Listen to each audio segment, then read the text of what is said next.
محمد صلى الله عليه وسلم وشر الأمور محدثاتها وكل محدثة بدعة وكل بدعة ضلالة وكل ضلالة في النار.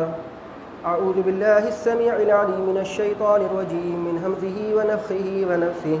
بسم الله الرحمن الرحيم. وما يؤمن أكثرهم بالله إلا وهم مشركون. رب اشرح لي صدري ويسر لي أمري واحلل عقدة من لساني يفقهوا قولي. سبحانك لا علم لنا إلا ما علمتنا إنك أنت العليم الحكيم وتب علينا إنك أنت التواب الرحيم. تمام قسم کی تعریف، کبریائی، حمد و ثنا اس اللہ وحدہ لا شریک کے لائق و زیبا ہے جس نے اس ساری کائنات کی تخلیق فرمائی، ہماری ضرورتوں کے واسطے ہر ایک چیز کو مہیا فرمایا، ہماری رشد و ہدایت کے لیے انبیاء اور رسولوں کا سلسلہ جاری فرمایا اور ہمیں مسلمان بنایا. درود و سلام نازل ہو تمام انبیاء کرام علیہم الصلاۃ والتسلیم پر، خصوصاً امام کائنات، امام الانبیاء، افضل البشر، خاتم النبیین، شفیع المذنبین، رحمت للعالمین محمد صلی اللہ علیہ وسلم پر. اللهم صل على محمد وعلى آل محمد كما صليت على إبراهيم وعلى آل إبراهيم إنك حميد مجيد. اللهم بارك على محمد وعلى آل محمد كما باركت على إبراهيم وعلى آل إبراهيم إنك حميد مجيد. معزز حاضرین جمعہ، عزیز بچوں، خطبہ مسنونہ کے بعد پھر وہی آیت کریمہ جو گزشتہ 20 ہفتوں سے آپ کے سامنے تلاوت کی جاتی رہی ہے، آج بھی انشاءاللہ اسی آیت کریمہ کی روشنی میں کچھ باتیں آپ کے سامنے رکھنی ہیں، اور اس آیت کریمہ کی روشنی میں مسلمانوں کے جو نظریات اور عقیدے اور ان کی جو سوچ ہے، بہت ساری باتیں آپ کو بتلائی جا چکی. اب مزید کچھ کہنے اور سننے کی ضرورت نہیں ہے. جو ہمارے معاشرے اور ہمارے سماج کے اندر میں پائی جاتی تھیں، جن کو عام طور سے مشاہدے میں آتا تھا، دیکھنے میں آتا تھا، وہ ساری باتیں آپ کو کھول کر کے قرآن اور صحیح احادیث کی روشنی میں بتا دی گئی. اب چونکہ رمضان کا مہینہ ہے تو رمضان کے مہینے کے تعلق سے بھی کچھ باتیں آپ کو بتلانی ہیں. تو بس آج ہم اس آیت کریمہ کی روشنی میں اس موضوع کو یہیں پر ختم کریں گے. کچھ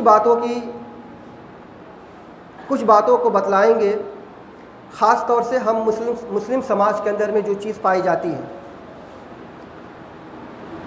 قرآن کریم میں اللہ سبحانہ و تعالیٰ نے سورہ یوسف آیت نمبر 106 میں ارشاد فرمایا، وَمَا يُؤْمِنُ أَكْثَرُهُمْ بِاللَّهِ إِلَّا وَهُمْ مُشْرِكُونَ. زیادہ تر لوگ جو اللہ پر ایمان رکھتے ہیں شرک کرتے ہیں. تو اگر آپ ایمان رکھتے ہیں اللہ پر اور اپنے آپ کو موحد کہتے ہیں، اپنے آپ کو توحید پرست کہتے ہیں، یا اپنے آپ کو سلف صالحین کے ماننے والے کہتے ہیں، تو اپنے ایمان کا اور اپنی توحید کا جائزہ لے لیجئے کہ آپ کی توحید اور آپ کا ایمان سلف صالحین جیسا ہے کہ نہیں ہے.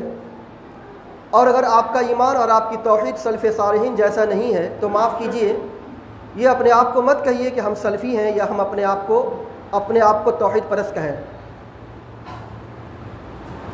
اور اس سلسلے میں آپ کو بہت ساری باتیں کھول کر کے بتلا دی گئیں. اب مزید کچھ کہنے اور سننے کی گنجائش نہیں ہے. آج کے خطبے میں سب سے پہلے آپ کو یہ بتلانا ہے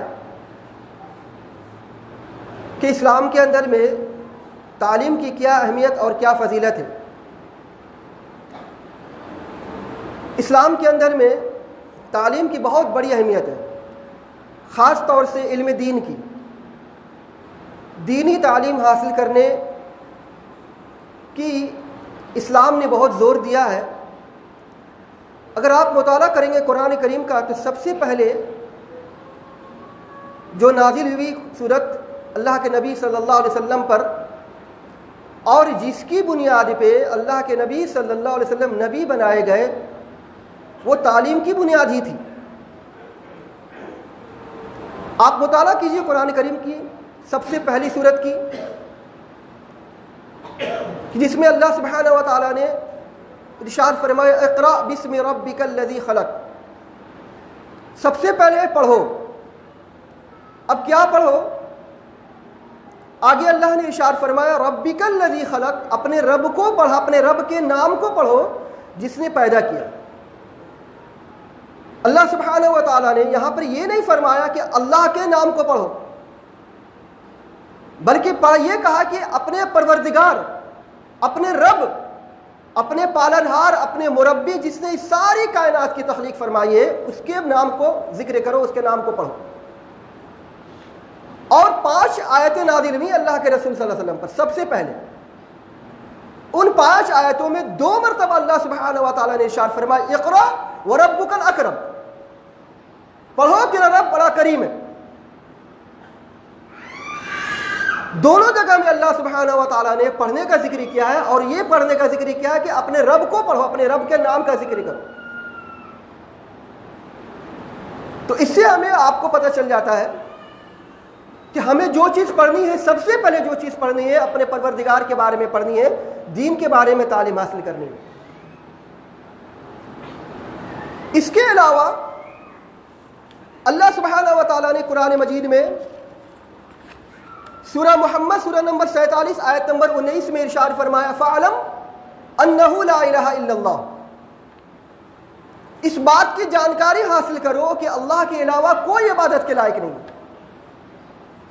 تو اس آیت کریمہ میں بھی اللہ سبحانہ و تعالیٰ نے ہمیں اور آپ کو جس بات کی جانکاری حاصل کرنے کی تعلیم دی اور جس بات کی ترغیب دی وہ یہ کہ یہ توحید کو جانیے، اپنے اللہ سبحانہ و تعالیٰ کے بارے میں جانیے۔ اور ایک بندہ جب کل قبر میں جائے گا تو سب سے پہلے اس سے رب کے تعلق سے پوچھا جائے گا، من ربک کا، تیرا پروردگار کون ہے، تیرا پالنہار کون ہے۔ اب ذرا ملائیے، اقرا بسم ربک الذی خلق، اور قبر میں جو سوال ہوگا من ربک کا، تیرا پروردگار کون ہے، کتنا مماثلت، کتنا ملتا جلتا ہے۔ وہاں کہا گیا کہ اپنے رب کے نام کو پڑھو، رب کہا گیا ہے، اور بیائی نہیں وہی سوال جب قبر میں آپ جائیں گے تو آپ سے کہا پوچھا جائے گا کہ تیرا پروردگار کون ہے، کیونکہ میں نے جو وحی نازل کی تھی، میں نے سب سے پہلی جو بنیادی بات تم کو بتلائی تھی وہ یہ تھی کہ اپنے رب کے بارے میں پڑھ لو، اپنے رب کے بارے میں جانکاری حاصل کرو گے، اپنے رب کے بارے میں معلومات حاصل کرو گے تو کل قبر میں جب تمہارے رب کے تعلق سے سب سے پہلا سوال کیا جائے گا تو آسانی سے جواب دے لے جاؤ گے۔ لیکن ہم میں سے کوئی ایسا شخص ہے کہ جس نے اپنے پروردگار کو پڑھا ہو، اپنے رب کے بارے میں جانکاری حاصل کی ہو مکمل طور سے؟ اب اپنے غریبان جھانک لیجیے، اپنے آپ کو ٹٹول لیجیے۔ اگر اقرا بسم ربک الذی خلق پر اگر آپ نے عمل نہیں کیا ہے تو معاف کیجئے، جب آپ سے کل قبر میں پوچھا جائے گا من ربک تو آپ کیا جواب دیں گے، آپ خود اندازہ لگا لیں۔ تو کہنے کا مقصد یہ ہے کہ آپ کو اور ہمیں سب سے پہلے جس بات کو بتلایا گیا وہ یہ کہ اپنے رب کے بارے میں جانکاری حاصل کر لیجیے، اپنے رب کے بارے میں پڑھ لیجیے۔ اس کے علاوہ اللہ کے نبی صلی اللہ علیہ وسلم نے صحیح بخاری حدیث نمبر 71 میں ارشاد فرمایا من یرید اللہ خیرا یفقہہ فی الدین، دین کی سمجھ ہر کسی کو حاصل نہیں ہوتی، رب کی معرفت، رب کی پہچان اور رب کے بارے میں جانکاری ہر کوئی نہیں حاصل کر سکتا، وہی حاصل کر سکتا ہے کہ جس کو اللہ سبحانہ و تعالیٰ سمجھ بوجھ کی صلاحیت دیتے، جس کو اللہ سبحانہ و تعالیٰ سمجھ عطا کرتے ہیں وہی دین کے بارے میں سمجھ حاصل کرتا ہے، وہی اللہ کے بارے میں جانکاری حاصل کرتا ہے۔ من یرید اللہ خیرا یفقہہ فی الدین، اللہ سبحانہ و تعالی جس کو سمجھ عطا کرتے، جس کے ساتھ میں بھلائی کا ارادہ کرتے ہیں اس کو دین کی سمجھ عطا کر دیتے۔ تو اگر آپ کو دین کے بارے میں سمجھ نہیں ہے، اگر آپ کو اپنے پروردگار کی کوئی معرفت حاصل نہیں ہے، اگر آپ کو دین کے بارے میں کوئی جانکاری حاصل نہیں ہے تو معاف کیجیے گا، اللہ سبحانہ و تعالیٰ آپ کے ساتھ میں کوئی خیر کا ارادہ نہیں کرتا۔ لیکن اگر آپ کو اپنے دین کے بارے میں علم ہے، اپنے پروردگار کے بارے میں علم ہے، اسلامی شریعت کے اصول اور اس کے ضوابط کے بارے میں آپ کو پتہ ہے، اور یہ بنیادی چیزیں اسلام کے بارے میں آپ کو پتہ ہے، تو تم الحمدللہ ثم الحمدللہ اللہ سبحانہ و تعالیٰ آپ کے ساتھ میں خیر کا ارادہ کرنا چاہتا ہے۔ تو ہمیں اس دنیا کی زندگی میں سب سے پہلے جس چیز کی کوشش کرنی چاہیے وہ یہ کہ اپنے رب کی معرفت حاصل کریں اور اپنے اندر میں دین کی سمجھ حاصل کریں. یہ بنیادی چیزیں آپ کو بتلائی گئی. اب اس ضمن میں ہمارا کردار اور آپ کا کردار کیا ہے، اس چیز کو دیکھ لیجیے. آپ ہم میں سے ہر کوئی جب آدمی اللہ کے سامنے میں کھڑا ہوتا ہے، نماز پڑھتا ہے تو سورہ فاتحہ پڑھتا ہے. سورہ فاتحہ میں غیر المغضوب علیہم ولا الضالین پڑھتا ہے. اس کا مطلب کیا ہے؟ اس کا مطلب یہ ہے کہ اے میرے اللہ، اے میرے پروردگار، ہمیں ان لوگوں کے راستے سے بچا لے کہ جن سے تو غصہ ہوا، اور ہمیں ان لوگوں کے راستے سے بچا لے کہ جو لوگ گمراہ ہو گئے. مسند احمد صحیح درجے کی روایت ہے 8479 نمبر کی. اللہ کے رسول صلی اللہ علیہ وسلم فرماتے ہیں کہ جن سے اللہ غصہ ہوئے، جن سے اللہ ناراض ہوئے، وہ کون سی قوم ہے؟ اللہ کے رسول صلی اللہ علیہ وسلم فرماتے ہیں کہ جن سے اللہ سبحانہ و تعالیٰ غصہ اور ناراض ہوئے وہ یہودی قوم ہے، اور جو قوم گمراہ ہوئی وہ قوم عیسائی کی قوم ہے، یعنی نصارہ کی قوم ہے. تو ہم سب جب کھڑے ہوتے ہیں اللہ کے سامنے میں تو ان دو بڑی قوموں سے، ان دو بڑی قوموں کے راستے پر چلنے سے اللہ سبحانہ و تعالیٰ سے پناہ مانگتے ہیں. اے اللہ ہم کو بچا لیجئے کہ ہم یہود و نصارہ کے راستے پر نہ چلیں، یہود و نصارہ کے راستے پر گامزن نہ ہو. لیکن اللہ کے رسول صلی اللہ علیہ وسلم کی ایک حدیث ہے، جامع ترمذی کے صحیح درجے کی روایت میں ہے. اللہ کے رسول صلی اللہ علیہ وسلم فرماتے ہیں کہ ایک وقت آئے گا کہ تم سب لوگ یہود و نصارہ کے نقش قدم پر چلو گے، یہود و نصارہ کے پیچھے پیچھے چلو گے، یہاں تک کہ جب وہ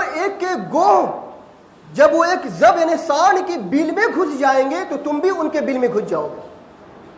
تم یہ نہیں دیکھو گے کہ وہ سانڈ، یہ ایک زب یعنی ایک بھیڑ کے بل میں گھس رہا ہے تو وہ تباہی کی طرف جا رہا ہے، تم یہ نہیں دیکھو گے، بلکہ تم بھی اس کے پیچھے پیچھے چلو گے. چاہے تم تباہ ہو جاؤ، برباد ہو جاؤ، اس سے کو کوئی مطلب نہیں، بلکہ بس تم یہود و نصارہ کی پیروی کرو، تم یہود و نصارہ کی پیروی کرو، چاہے کچھ بھی اس کا نتیجہ ہو. ہم کھڑے ہوتے ہیں یہود و نصارہ کے راستے سے بچنے کی، اللہ سے دعا مانگتے ہیں، اور پھر ہمارا کردار دیکھ لیجئے کہ ہم یہود و نصارہ کے راستے پہ چلتے ہیں. کہاں کہاں کس کس موقع پہ کس کس جگہ پہ ہم یہود و نصارہ کی پیروی کرتے ہیں، آپ اندازہ لگا لیجئے. تعلیم کے بارے میں آپ کو بتلائی گئی کہ اسلام کے اندر میں بنیادی جو تعلیم کی اہمیت ہے وہ دینی تعلیم کی اہمیت ہے. سب سے پہلے آپ دین کی تعلیم حاصل کیجئے، اس کے بعد دنیا کی تعلیم حاصل کیجئے. جو آپ کی ضرورت دنیاوی تعلیم کے لیے اسلام میں کوئی ممانعت نہیں ہے، بلکہ اس کی ترغیب ہے. آپ کو بتلایا گیا ہے کہ آپ دنیاوی تعلیم حاصل کیجئے. خود صحابہ کرام رضی اللہ عنہ مجمعین نے دنیا کی تعلیم حاصل کی ہے. دنیاوی تعلیم حاصل کرنے سے کوئی ہمیں اعتراض نہیں ہے، لیکن اہم بات یہ ہے کہ سب سے پہلے ہمیں اپنے دین کی تعلیم حاصل کرنی چاہیے. اب اس ضمن میں ہمارا اور آپ کا کردار کیا دیکھ لیجئے کہ آج برس سے پہلے ہم مسلم سماج کے اندر میں انگلش میڈیم اسکول کھلا ہوا، انگلش میڈیم اسکول، اور ہمارے خاص طور سے ہمارے اس مسلم سماج کے اندر میں ہم اپنے بچوں کو انگلش میڈیم میں تعلیم دلانے پر غرب محسوس کرتے، فخر محسوس کرتے. ایک ماں دوسری عورت پہ جا کر کے فخر کرتی ہے کہ میرا بچہ فلاں انگلش میڈیم اسکول میں پڑھتا. اب انگلش میڈیم اسکول کا سلیبس کیا ہوتا ہے، اس کا نصاب کیا ہوتا ہے، اس کی تعلیم کیا ہوتی ہے، اس کے اندر میں کیا کیا باتیں پڑھائی جاتی ہیں، ہمیں اس منبر پہ بتانے کی ضرورت نہیں ہے. آپ کو کون سی تعلیم حاصل کی جاتی ہے، کون سی تعلیم دی جاتی ہے. بھلے سے لاکھوں روپیہ خرچ کر ڈالیں،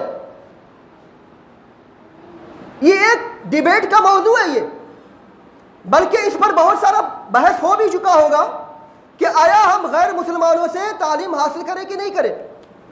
ہمارے بچے آج انگلش میڈیم اسکول میں پڑھ رہے ہیں، یہود و نصارہ کے اسکول میں، یہود و نصارہ کی یہاں تعلیم پا رہے ہیں. تو اب ہمیں اس بات پہ ہمیں بحث کرنی چاہیے کہ آیا ہم غیر مسلمانوں سے تعلیم حاصل کریں کہ نہیں کریں؟ بہت سارے لوگ کہہ سکتے ہیں کہ ہاں بھائی تعلیم حاصل کر سکتے ہیں۔ اللہ کے رسول صلی اللہ علیہ وسلم کے زمانے میں جب جنگ بدر ہوا تھا اور جو کفار و مشرکین قیدی ہو کر کے آئے تھے، تو کچھ لوگوں جن لوگوں کے پاس میں رقم تھی ان لوگوں نے رقم دے کر کے اپنے آپ کو چھڑا لیا، لیکن جن لوگوں کے پاس میں رقم نہیں تھی اللہ کے رسول صلی اللہ علیہ وسلم نے ان سے کہا کہ ہمارے ساتھیوں کو تعلیم دے دو، یہ تمہارے لیے فدیہ ہے، تمہارے لیے کفارہ ہے۔ چنانچہ ان کفار و مشرکین نے صحابہ کرام رضی اللہ عنہم اجمعین کو تعلیم حاصل کرائی، ان کو ایجوکیشن دیا، ان کو تعلیم دی، ان کو سکھایا، اور اس کے بدلے میں چھٹ گئے وہ لوگ۔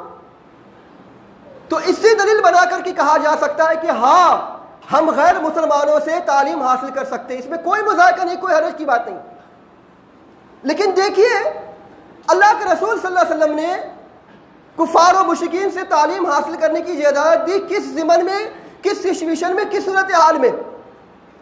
اس وقت یہ کہ مسلمان کمزور نہیں تھے، مسلمان جھک کر کے ان کے پاس میں نہیں گئے تھے کہ بھائی مجھے تعلیم حاصل کراؤ، بلکہ ایک تو ضرورت تھی اور دوسرے یہ کہ ان کو مجبور کیا گیا تھا کہ ہمیں تعلیم حاصل کراؤ، ہمیں تعلیم دو۔ لیکن اس کے برعکس ہمارا کیا معاملہ ہے؟ ہمارا معاملہ یہ کہ ہم خود مجبور ہیں ان سے تعلیم حاصل کرنے کو، ان سے تعلیم لینے کو۔ اب ہمارے بچے ان کے پاس میں تعلیم حاصل کرنے کے لیے جاتے ہیں، ایک باپ ایک ماں صبح فجر کی نماز میں نہیں اٹھتا، فجر کی نماز میں الارم نہیں لگاتا کہ 4 بجے الارم لگا دو نماز پڑھنی ہے، لیکن 7 بجے 6:30 بجے ٹھیک الارم لگائے گا، کیونکہ ان کے بچوں کو انگلش میڈیم میں ہاتھ پکڑ کر کے بھیجنا ہے۔ یہ سماج میں کے اندر پائے جاتے کہ نہیں پائے جاتا؟ ہم کہاں جا رہے ہیں؟ یہود نصارہ کی پیروی نہیں کر رہے ہم، غیر المغضوب علیہم ولا الضالین کہا گیا ہمارا اور آپ کا۔ فجر کی نماز میں الارم نہیں لگائیں گے، لیکن اپنے بچوں کو 7 بجے 8 بجے اسکول چھوڑنا ہے، ٹھیک الارم لگائیں گے، ذرہ برابر بھی دیر نہیں ہونی چاہیے ورنہ گیٹ سے باہر۔ اس کے علاوہ دیکھ لیجئے ہمارے بچے انگلش میڈیم میں تعلیم حاصل کرتے ہیں، ان کے کیا ہے؟ ان کے کپڑے پر سلیب، ان کے وہ جو بیج لگاتے ہیں ان کے بیج پر سلیب کا نشان، ان کے بیگ پر سلیب کا نشان، ان کی کاپیوں پر سلیب کا نشان، ان کی کاپیوں ان کی کتابوں پر سلیب کا نشان۔ سلیب کا نشان کو وہ اپنے گلے پہ باندھ کر کے جاتے ہیں اور آتے ہیں اور اپنے گھر میں ایک اونچی جگہ پر سلیب لٹکا دیتے۔ کیا یہ یہود نصارہ کی پیروی نہیں ہے؟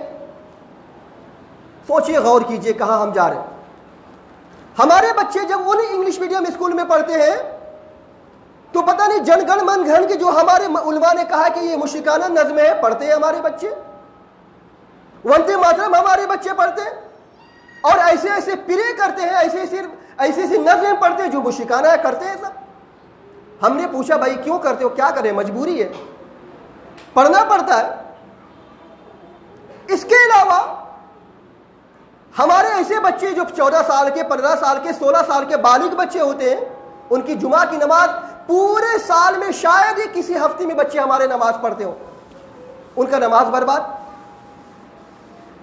اس کے علاوہ اور بھی دیکھ لیجئے کہ ہمارے یہ بچے جب روزے سے ہوتے ہیں، جب روزے جاتے ہیں کہ روزہ نہیں رکھتے وہ، تو روزہ کیوں نہیں رکھتے ہو آپ؟ اس لیے کہ روزہ رکھ کر کے اتنا دور جاتے ہیں، صبح سے لے کر کے شام تک وہاں رہنا پڑتا ہے، سارے بچے تو بے روزہ ہوتے ہیں، سارے لوگ تو کھاتے پیتے ہیں، ہمیں مجبور کیا جاتا ہے، ہمیں چڑھایا جاتا ہے، تو مجبوری میں ہم لوگ روزہ نہیں رکھتے۔ تو اس طریقے سے ہمارے بچے، ہم اپنے بچوں کی تعلیم کو بنیاد اس بنیاد پہ رکھیں گے، اس پہ رکھیں گے تو ہمارے بچے کہاں جائیں گے؟ اس کے علاوہ انگلش میڈیم میں ہمارے بچے اور بچیوں کی جو خلط ملط، جو لڑکے اور لڑکیوں میں جو تعلیم، مخلوط تعلیم ہوتی ہے، اس کا کیا نتیجہ ہوتا ہے ہمارے سماج کے اندر میں، کیا اثر پڑتا ہے، ہم اور آپ سب اچھی طریقے سے جانتے ہیں۔ ہمارے یہاں 20 50 60 بلکہ لاکھ روپے تک ڈونیشن دیا جاتا ہے انگلش میڈیم اسکول میں، اور وہ لوگ ہمارے پیسے لے کر کے کہاں خرچ کرتے ہیں؟ اسرائیل کہاں پہ خرچ کرتے ہیں؟ ہم مسلمانوں کی تباہی اور بربادی پر، سب اچھی طریقے سے جانتے ہیں، سب کو پتا ہے۔ ہمارے پیسے لے کر کے، ہم مسلمانوں کے پیسے لے کر کے ہم مسلمانوں کا قبر کھودا جاتا ہے، ہم سب اچھی طریقے سے دیکھ رہے ہیں، لیکن سب سمجھ رہے ہیں، لیکن ہمیں کیا اس کی تعلیم حاصل کرنی ہے، ہمیں فخر کرنا، ہمیں گرو کرنا، ہم کر رہے ہیں اس چیز کو۔